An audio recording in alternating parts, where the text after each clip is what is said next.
Olha só, gente, agora é um momento muito aguardado aqui desse programa Fala Carlão especial que vocês estão acompanhando aí, o lançamento desse livro, Segurança Alimentar e Nutricional, o papel da ciência brasileira no combate à fome, e tem uma iniciativa aqui da Academia Brasileira de Ciências que teve total apoio aqui da Fundação Bung, onde a gente está gravando esse programa.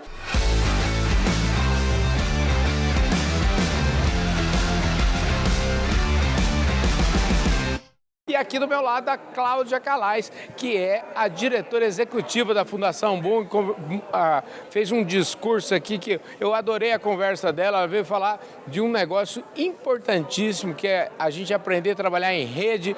E, Cláudia, obrigado pela sua gentileza de falar conosco aqui, viu? Obrigada a você pela presença, por estar aqui conosco, acompanhando todo esse trabalho. Para a gente é um motivo de orgulho e honra muito grande estar lançando esse livro aqui dentro da Fundação Bung.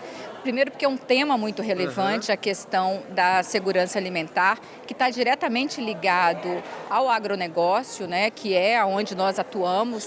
Né, a mantenedora da Fundação é uma grande empresa do agronegócio, a Bung, e para a gente a oportunidade de ter reunido esse grupo de pesquisadores fantástico, né, e poder estar discutindo junto com eles um tema tão relevante para a gente, para o terceiro setor e também para o negócio, né?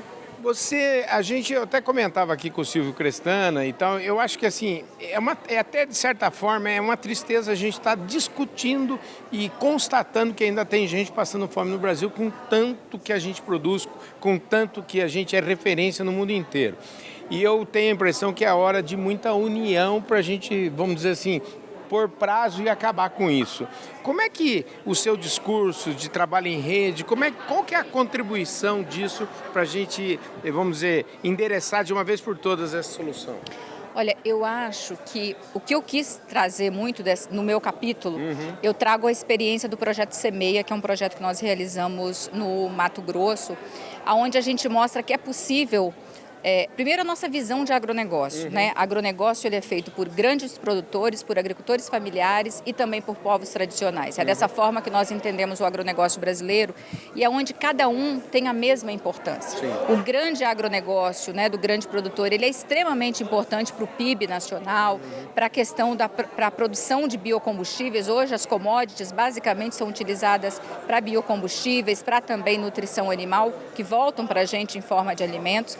Mas a mesma importância tem o agricultor familiar, que é responsável por grande parte dos produtos que nós consumimos, desde a hora que nós acordamos até a hora que nós vamos dormir. Do café da manhã, o nosso jantar vem da agricultura familiar. Você sabe que é por isso até que eu até questiono um pouco essa história, porque para mim o agricultor familiar ele é tão bom, é tão importante, e ele, que eu acho que nem deveria ser chamado de agricultor familiar. Ele é um agricultor, né? Exatamente. E é dessa forma que nós entendemos a agricultura brasileira. E o terceiro elemento tão importante quanto o agricultor familiar e o grande produtor são os povos tradicionais. A preservação ambiental praticada pelos povos tradicionais por meio da sua tradição, da sua cultura, na manutenção das suas reservas, é fundamental para a biodiversidade do país. E essa biodiversidade é extremamente importante para que o grande produtor continue produzindo e para que o agricultor familiar também continue produzindo. Então, o nosso trabalho é muito voltado para isso, esse projeto. E o segundo ponto que eu trouxe muito nesse capítulo é falando da importância do trabalho em rede. Porque se você olhar na fala dos grandes especialistas do agronegócio que a gente ouviu hoje aqui, nós temos ciência, uma ciência de ponta, principalmente praticada pela Embrapa. Nós temos políticas públicas muito importantes. Nós temos uma qualidade ambiental natural no Brasil, com clima, com água, com solo, fantásticos, grande parte proporcionada, inclusive, pela ciência. Então, se a gente tem tudo isso, se a gente tem recorde de produção, por que as pessoas estão passando fome? E aí, para mim, uma coisa que vem muito forte é em função da nossa incapacidade de trabalhar em rede, de trabalhar em parceria. Porque quando você trabalha em rede, eu tenho uma expertise, eu contribuo com o meu expertise, você tem outro e você traz o seu expertise. E a soma de vários expertises não cansa para ninguém, não sobrecarrega para ninguém, e a somatória de vários saberes, de vários conhecimentos, é que faz com que a gente chegue mais rápido e fácil na solução que a gente quer. Mas o que eu sinto hoje é que existe uma desconexão muito grande entre política pública, entre ciência e entre setor produtivo. E a gente precisa aproximar esses mundos, né? Porque a solução de problemas complexos, como eu trouxe muito na minha fala, ela passa... não pode ser simplista. Problemas complexos exigem soluções complexas também. E soluções complexas precisam de multidiversidade, precisa de multidisciplinaridade, né? Precisa de visões heterogêneas. Eu falei com a Maria Ângela aqui, que eu falei assim, precisa de tudo assim, se for para simplificar mesmo, precisa de união, né? É uma coisa de todos nós, né? A única coisa que a gente pode simplificar é exatamente isso, é ter união. Mas a gente precisa aprender a trabalhar em conjunto. E eu acho que isso ainda a gente precisa percorrer um caminho ainda, vamos dizer assim, não diria longo, mas um caminho ainda árduo nessa direção. A gente tem muita dificuldade desse trabalho em parceria. A ciência, muitas vezes, ela está muito enclausurada nos institutos de pesquisas, nas universidades, né? A política pública, muitas vezes, não dialoga com o setor produtivo, ou o setor produtivo não consegue dialogar com a política pública, com a ciência, que é tão importante. Se o Brasil chegou na liderança da produção de alimentos que nós temos hoje, nos números que nós temos tanto orgulho de falar hoje, esses números se deve à ciência brasileira. Quer dizer, foi a ciência brasileira que colocou a agricultura na posição que ela está. Não é? Só que a gente tem que aprender a ouvir esta ciência e muitas vezes a gente tem a mania de negar isso. E eu acho que nós do terceiro setor, eu aqui represento o terceiro setor, né, uma instituição social, nós aprendemos muito cedo a trabalhar em rede, a trabalhar em equipe, em parceria, porque nós precisamos disso, né? Porque para nós, tão importante quanto o resultado é o processo, né? E o processo exige parceria, exige participação, exige ouvir os outros. E eu acho que esta é uma lição que o terceiro setor pode trazer e contribuir muito, tanto com o setor produtivo, quanto com o governo, quanto com a academia. Pois é, a gente está vivendo, e hoje até comentava com a Maria Ângela, assim, e eu falei isso num outro evento hoje, mais cedo, né? A gente está vivendo num mundo estranho, e eu digo assim, estranho porque as pessoas hoje em dia têm dado mais valor, às vezes, para um meme na internet do que para um estudo científico. Como é que a gente, em vez de só reclamar disso, como é que a ciência resolve mergulhar de cabeça nisso e falar assim, a ciência começa a fazer comunicação melhor e como é que o governo começa a entender melhor? Qual que é a receita? Aqui na Fundação Bung, qual que é a receita de vocês? Eu diria assim, eu não diria que a gente vive num mundo estranho, acho que a gente está vivendo cada vez mais um mundo complexo. O mundo está muito mais complexo. E complexo justamente por isso, como você trouxe a questão do meme, né? Quando eu me formei, há 20 e tantos anos atrás, a grande luta que a gente tinha na área, eu sou formada em comunicação social, e a grande luta que a gente tinha que era a democratização do acesso à informação.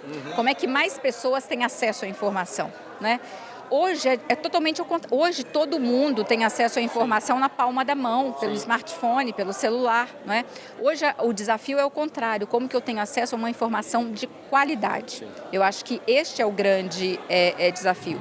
Só que a gente ainda tem, e o Silvio Crestana trouxe muito isso na fala dele, na palestra, quando ele colocou o seguinte, infelizmente nós temos pessoas que estão comandando institutos ou empresas ou em governo que ainda têm uma mentalidade, não de século XXI, que é o século que nós estamos, mas de século XX e alguns ele colocou até do século XIX, né?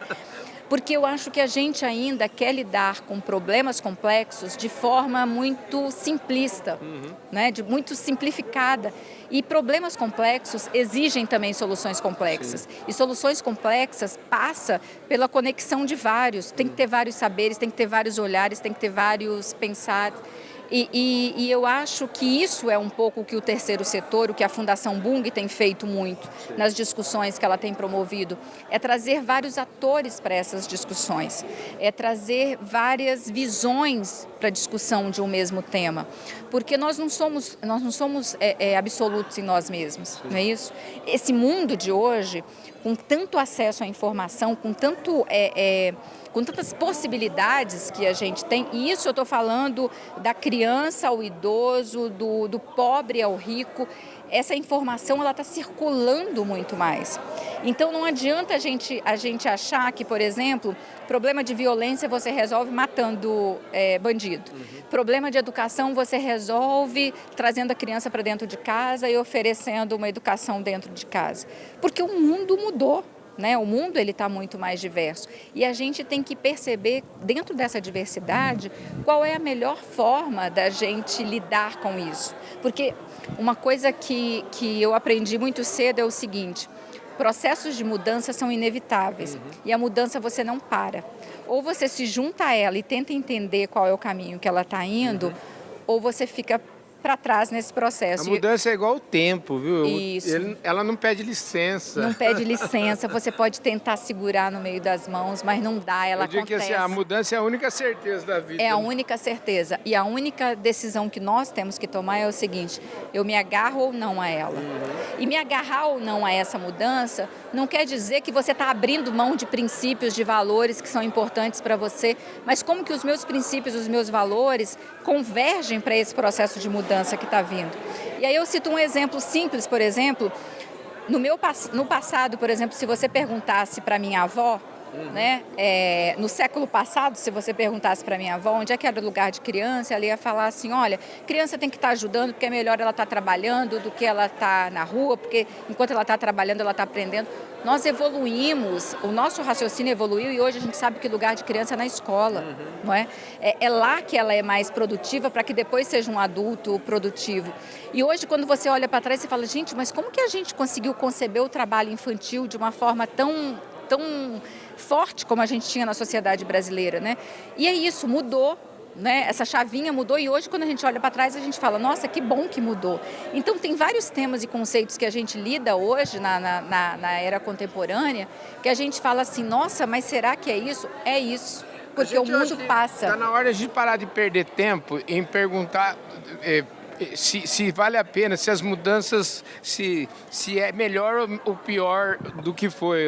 A gente tem que encarar a realidade que o mundo anda para frente. O mundo para frente, a mudança ela sempre existiu. Eu acho que a gente sempre tenta barrar a mudança, né? E quando a gente tenta barrar a mudança, é muito uma condição nossa de seres humanos, assim, de medo do desconhecido. A gente tem medo do desconhecido. É psicologia. Eu sempre falo o seguinte: a gente tem um medão de escuro, né? Nossa Senhora, e isso a gente vem de criança, né? A gente já tem medo de escuro, então a gente tem medo da mudança. Eu, como mãe, como profissional, óbvio que eu tenho medo também de muitas coisas, mas eu acho que a gente tem duas opções. Ou a gente tenta entrar debaixo da cama, né, e fingir que ela não está acontecendo, ou a gente tenta entender o que está acontecendo e tentar acompanhar. Eu diria que o modo mais inteligente de lidar com a mudança é tentar entender o que está acontecendo e tentar acompanhar. Isso não quer dizer que você está abrindo mão dos seus princípios, dos seus valores, mas é isso que você colocou: o mundo evolui, as coisas evoluem, né? A gente vivia na tração animal, hoje a gente teve uma revolução industrial, hoje a gente já está falando de indústria 4.0 e tipo assim, se você falar com uma pessoa do século passado, ela vai falar: nossa, mas isso é muito complicado. Mas para nós que vivemos no tempo presente, a gente fala: que bom que a gente tem a internet, né? Que bom que a gente tem a conectividade. E eu acho que isso é o nosso grande desafio da sociedade moderna, assim. Como é que a gente encara esses processos de mudança? Esse foi mais um Fala Carlão, sempre na prateleira de cima do agronegócio brasileiro. Valeu, a gente se vê no nosso próximo programa.